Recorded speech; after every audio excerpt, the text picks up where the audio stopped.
Language disorder या difficulty, उसके slow learner, फिर डायग्नोस्टिक टेस्ट और सॉल्यूशन, और इस तरीके से दंतात्मक उपचार हो जाता है। कि यहाँ पर ये चारों एस्पेक्ट हैं, उनके लिए सबसे इंपॉर्टेंट फैक्टर कौन सा है आपका? डायग्नोस्टिक टेस्ट का है, जिसे शॉर्ट में क्या कहा जाता है? डीटी कहा जाता है। फिर नेक्स्ट बात ये हुई कि इसमें दो प्रकार के लर्नर होंगे, एक डिसऑर्डर होगा और एक आपका नॉन डिसऑर्डर होगा, जिन्हें हम स्लो लर्नर या स्पेशल लर्नर के नाम से भी जानते हैं। फिर अगली बात यहाँ पर अपनी इन्हीं के लिए आई, जो मैंने बोला है, ये का ये फैक्टर आपको रिटर्न रूप में यहाँ पर लिख के दिया ताकि अपने आप नोट्स यहाँ पर बना सको। फिर अगला फैक्टर क्या था कि रेमेडियल टीचिंग के अलग अलग नाम क्या है? रेमेडियल टीचिंग तो इसका नाम है ही, साथ में कंपनसेटरी टीचिंग है, साथ में इसे करेक्टिव टीचिंग कहा जाता है। और किसके लिए होता है? स्लो लर्नर्स या स्पेशल लर्नर्स के लिए होता है। क्यों होता है? ताकि वो ओवरकम कर सके। किस चीज पर ओवरकम कर सके? बच्चों की प्रॉब्लम्स पर। उनके प्रॉब्लम्स पर कैसे ओवरकम करेगा? उनकी डिफिकल्टी के एरिया को फाइंड आउट करेगा, आइडेंटिफाई करेगा, और आइडेंटिफाई करके उसकी लर्निंग स्किल को रेक्टिफाई करने का काम करेगा, उसे सुधारने का काम वहां पर करेगा। और इसकी टीचिंग है वो एक व्यवस्थात्मक आधार पर, एक प्रणालीगत आधार पर चलती रहेगी, जिसकी वजह से स्लो लर्नर की जो डिफिकल्टी होती है उन्हें हटाया जाएगा। और फिर इसके अंदर हमने पढ़ा कि ऐसी कौन सी चीजें होती हैं जो आईआरटीपी के अंदर लर्निंग के दौरान प्यूपिल्स या लर्नर्स में लर्निंग डिफिकल्टीज का काम करती है। बच्चे की वीक मेमोरी हो सकती है, उसका शॉर्ट अटेंशन स्पेन हो सकता है, इजीली उसका डिस्ट्रैक्ट होना हो सकता है, या फिर रिलेटिवली उसका कॉम्प्रिहेंसिव पावर काफी कमजोर हो सकता है, या उसमें खुद में लर्निंग मोटिवेशन की कमी हो सकती है, या फिर उसमें सेल्फ कॉन्फिडेंस या सेल्फ एक्सपेक्टेशन है उसकी कमी हो सकती है, या फिर अपना प्रॉब्लम सॉल्विंग पावर है उसमें कमजोर हो सकता है, या इंफॉर्मेशन जो टीचर के द्वारा उसे प्रोवाइड की जाती है उसे प्रभावशाली तरीके से वो कवर नहीं कर पाता है, या फिर ये हो सकता है कि चीजों को मिक्स कर देता है, या सरल से क्या बना देता है आपका वहां पर जटिल बना देता है। ये सारी की सारी चीजें आज हमने अपनी क्लास के अंदर वहां पर सीखी है। अब यहाँ पर ये पार्ट 2 में हम ले क्या रहे हैं वो देखिए, वो समझिए जरा। पार्ट 2 के अंदर हम पहले उस छोटे टुकड़े की बात कर रहे हैं कि जब हम किसी डिसऑर्डर बच्चे को, जब हम किसी वीक बच्चे को छांटते हैं जिसे हमें रेमेडियल टीचिंग देनी है, तो उसमें क्या क्या लक्षण हमें मिल सकते हैं। तो पहली बात तो हमारी यही हुई थी कि उसे नई कंसेप्ट समझने में क्या आती है? परेशानी आती है। दूसरी बात, उसमें नॉलेज को ट्रांसफर करना क्या होता है? परेशानी भरा होता है। और तीसरी बात, वो अपने असाइनमेंट को पूरा करता है तो उसे टाइम ज्यादा लगता है, कम की बजाय बहुत टाइम लगता है। फिर इसमें हर बच्चे की अपनी सीखने की योग्यताएं, उसकी एबिलिटीज अलग अलग होती है, सीखने की जो स्टाइल्स होती है वो भी क्या होती है? अलग अलग होती है। हर बच्चे का एटीट्यूड अलग होता है, एप्टीट्यूड अलग होता है, इंटरेस्ट अलग होता है, लाइकिंग अलग होती है, डिसलाइकिंग अलग होती है, वो अलग अलग वे में सीखता है। कुछ बच्चे विजुअल लर्निंग के होते हैं, कुछ बच्चे ऑडियो लर्निंग के होते हैं, कुछ बच्चे आपके टच या प्रैक्टिकल पर सीखने वाले रहते हैं आपका। फिर अगला पार्ट है कि यहाँ जो लर्नर होते हैं उनके प्रकार बिल्कुल मिलेंगे, अलग अलग मिलेंगे। हर लर्नर एक जैसा नहीं हो सकता है, सब लर्नर बिल्कुल अलग अलग रहेंगे। पहला हमने लिया विजुअल लर्नर जो किससे सीखता है? आई से सीखता है। दूसरा हमने कौन सा लिया? ऑडिटरी लर्नर जो किससे सीखता है? ईएस से सीखता है। तीसरा हमने लिया टेक्टाइल लर्नर जो किससे सीखता है? आपका अपने फेशियल एक्सप्रेशन से सीखता है, सेंस ऑफ टच से सीखता है, सेंस ऑफ फीलिंग से सीखता है, हैंड्स या फिंगर से सीखता है, या फिर ऐसे एटमॉस्फेयर में सीखता है जहां पर जेस्चर्स हो सकते हैं, टोन ऑफ वॉइस हो सकता है, या बॉडी लैंग्वेज आपकी आ सकती है। टोटली वो बच्चा इमोशनली जुड़ा हुआ रहता है, भावनात्मक आधार पर जुड़ा हुआ रहता है। फिर जो अगला लर्नर था वो काइनेस्थेटिक लर्नर था। तो काइनेस्थेटिक लर्नर्स के अंदर हम क्या देखते हैं? जो लर्नर लार्ज मसल मूवमेंट्स के आधार पर सीखा करते हैं, जो करने से या फिर एक्टिविटीज को इन्वॉल्व करने से सीखा करते हैं, जिसमें फिजिकल कंफर्ट होता है या शारीरिक आराम की स्थिति बताई जाती है, और वो डिस्ट्रैक्ट हो जाते हैं सीटिंग से, स्मेल ऑफ द प्लेस से, या पीपल अराउंड देम उनसे, या हंगर से, या फिर आपका थर्स्ट से हो जाते हैं। और फिर हम बात करते हैं ऑब्जेक्टिव्स ऑफ रेमेडियल टीचिंग, जो अपने निदानात्मक शिक्षण है उसके उद्देश्यों की बात करते हैं। उसमें कई बार बच्चे बहुत पीछे रह जाते हैं, उनको कवर कैसे करें? उनको लर्निंग सपोर्ट मिलना चाहिए कि वो लर्निंग सपोर्ट के आधार पर स्कूल परफॉर्मेंस में लेग बिहाइंड क्यों कर रहे हैं, उनके पीछे रीजन क्या है, उसका प्रैक्टिकल एक्सपीरियंस लेकर उन बच्चों को सिखाया जाए, और उन्हें ये बताया जाए कि वहां टीचर्स उनके लिए आईईपी तैयार करके रखें, अर्थात हर बच्चे की व्यक्तिगत भिन्नता के आधार पर उसे सिखाने का काम किया जाए। आईईपी का मतलब होता है इंडिविजुअलाइज्ड एजुकेशनल प्रोग्राम्स रहता है। और फिर अगला फैक्टर अपने पास में आया, वो फैक्टर था कि to develop peoples generic skills, जो आपका बच्चा है उसके सामान्य कौशल है उनको किस तरीके से तैयार किया जाए। अब ये सामान्य कौशल होते कौन कौन से हैं इन पर नजर डालिएगा। Interpersonal relationships, communication, problem solving, self management, self learning, independent thinking, creativity, information technology, ताकि बच्चे का जो आपका स्कीमा है, उसका जो नॉलेज है वो लाइफ लॉन्ग चले आपका, उसके अंदर पॉजिटिव एटीट्यूड्स या वैल्यूज है उन्हें डेवलप किया जा सके, ताकि उसके फ्यूचर स्टडीज या उसके करियर में उसे मदद मिल सके। तो यहाँ पर जो अपनी सारी बातें हुई दोस्तों, वो सारी बातें किसकी चल रही है आपकी वहां पर? केवल और केवल वहां पर रेमेडियल टीचिंग की चल रही है आपका, जिसमें पहला रेमेडियल टीचिंग होती क्या है, किन के लिए दी जाती है। फिर यहाँ पर अपन पढ़ रहे हैं रेमेडियल टीचिंग कैसे दी जाती है और क्यों दी जाती है। सेकंड पार्ट में दो बातें अपनी कवर हुई है, रेमेडियल टीचिंग कैसे दी जाती है और क्यों दी जाती है, ये पहला एस्पेक्ट। और दूसरा, अपने रेमेडियल टीचिंग के लिए जो वीक लर्नर्स होते हैं, जो स्लो लर्नर्स होते हैं, वो कितने प्रकार के होते हैं और उनका विवेचन इसके अंदर किया गया की नोट्स बनाने से। और की नोट्स के लिए हमारे पास में जो पहला टुकड़ा आया वो किसका था? Teaching preparation. आपको कक्षा में जाने से पहले अच्छे तरीके से तैयार मैटर कर लेना चाहिए, आपको पता होना चाहिए कि मुझे क्या पढ़ाना है, कितना पढ़ाना है, कैसे पढ़ाना है, और किस किस वक्त मुझे इसे एम्फसाइज करना है, इस पर स्ट्रेस डालना है, इसका इंटोनेशन लेवल क्या होगा, इसका एक्सेंट का लेवल क्या होगा, वगैरह वगैरह, ये सारी चीजें हमें वहां पर देख लेनी चाहिए। फिर जो सेकंड थिंग अपने पास में आती है वो ये रहेगी कि वेरियस लर्निंग एक्टिविटीज, हर बच्चे का इंडिविजुअल डिफरेंस होता है, उसकी अलग अलग कैरेक्टरिस्टिक्स होती है, अलग अलग विशेषताएं होती है, लेकिन किसी भी अलग अलग कैरेक्टरिस्टिक्स क्यों ना आए, आपका जो टीचिंग ऑब्जेक्टिव है वो किसी भी रूप में प्रभावित नहीं होना चाहिए। टीचिंग ऑब्जेक्टिव आपका बदलना नहीं चाहिए, और आपकी टीचिंग है उसके अंदर एक इस प्रकार का अडॉप्शन या इस प्रकार की अपनाने की स्थिति होनी चाहिए जो बिल्कुल रेलेवेंट संगत स्थिति में होती है। और यहाँ पर आपका जो रिक्वायर्ड नॉलेज और स्किल्स है किसके, उन प्यूपिल्स का, उन बच्चों का, उसे डाइवर्सिफाइड एक्टिविटीज के साथ में सम्मिलित करवा दिया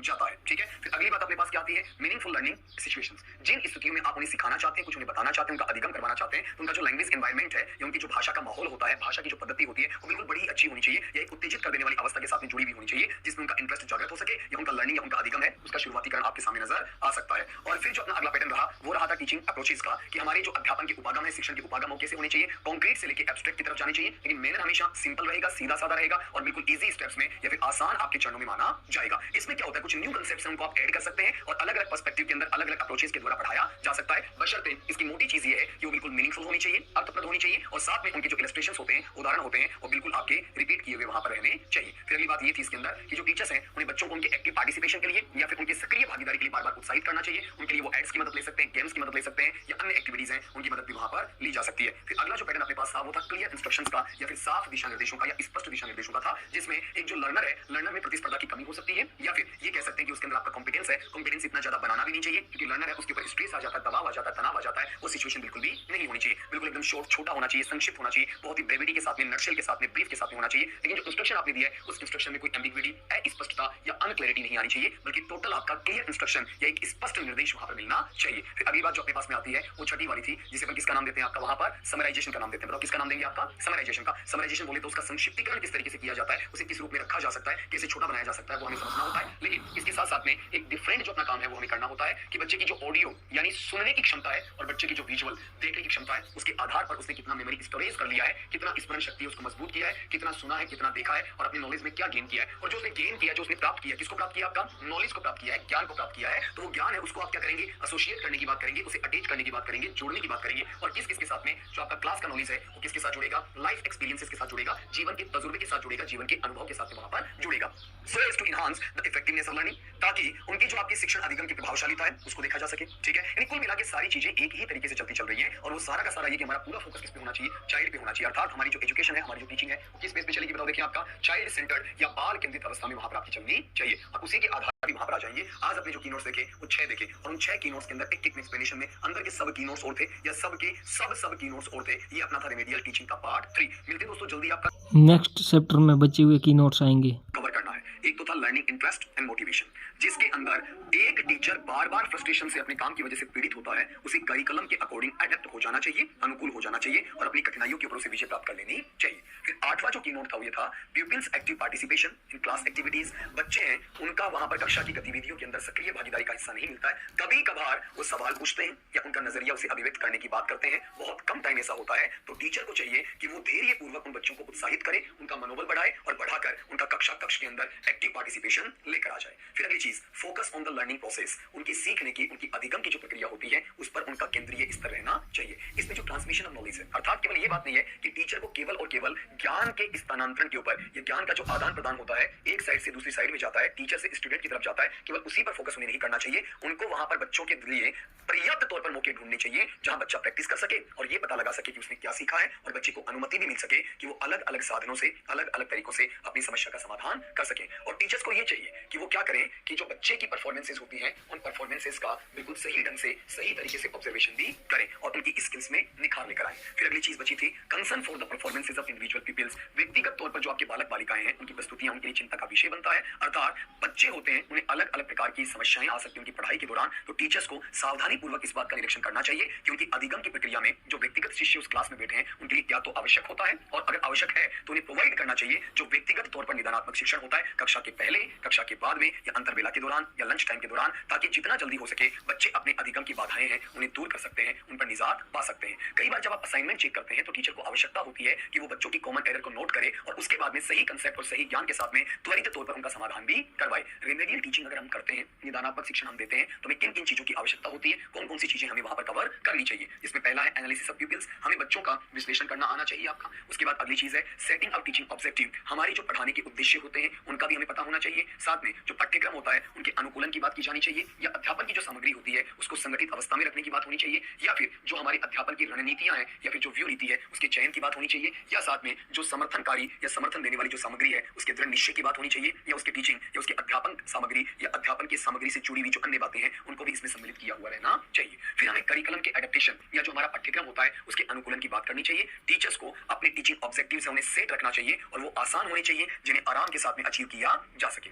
टीचिंग हमारी होती है केवल और केवल टेक्स्ट बुक पर भी आधारित नहीं होनी चाहिए, उसके साइड के फंक्शन भी वहां पर काम करने वाले होने चाहिए। और और टीचर्स के द्वारा अलग अलग प्रकार का टीचिंग कंटेंट है उसे आपका डिलीवर किया जा सकता है, जो किसमें जुड़ा हुआ आपका मॉड्यूल्स में जुड़ा हुआ हो सकता है, थीम्स का हो सकता है, लर्निंग एस्पेक्ट्स हैं उनका रह सकता है, या फिर आपके लिए वहां पर टीचिंग आइटम्स हैं उनका भी वहां पर माना जा सकता है, या ऐसा हो सकता है कि टीचिंग प्लान्स हैं उसी तदनुसार आपका कार्य करते रहे या उसी रूप में आपका कार्य करते रहे। फिर हमें पोस्ट लेसन रिव्यूज लेने होते हैं जो टीचिंग प्रोसेस पर फोकस डालते हैं कि प्यूपिल की परफॉर्मेंस क्या है, उसका स्पेसिफिक क्राइटेरिया क्या है, उसका क्रिटिकल इवैल्यूएशन का क्राइटेरिया क्या है, और इसमें सामान्य तौर पर जो बच्चों की परेशानियां होती हैं उन्हें भी हमें पढ़ने को मिलता है, और साथ में हमारी जो इफेक्टिवनेस होती है, हमारी प्रभावशालीता होती है अध्यापन की रणनीति की या अध्यापन की व्यू नीति की, उस पर भी हमें फोकस वहां पर डालना चाहिए। लगे हाथ हम ये देख लेते हैं कि तीसरा और जो अंतिम एस्पेक्ट था वो ये था कि हमारी चिंता के विषय क्या बनते हैं। वो बनता है आधारभूत ज्ञान बच्चों को है या नहीं, और है तो उसमें समृद्धि के लिए कौन सी चीजों की आवश्यकताएं होती हैं, और इनमें किन चीजों को वहां पर ब्रेक डाउन किया जाए, किन चीजों की आवश्यकताओं को तोड़ने का काम वहां पर किया जा सकता है। फिर अगली बात हमारी आई थी टीचिंग एक्टिविटीज की, उनके एड्स की, उनके टीचिंग मटेरियल्स की आई थी। ठीक है, अध्यापक को क्या करना चाहिए, वहां पर उसे उपयुक्त तौर पर अधिगम की जो गतिविधियां होती हैं उनको डिजाइन करना चाहिए, उन्हें शैलीगत आधार पर सेट कर लेना चाहिए, और जहां तक हो सके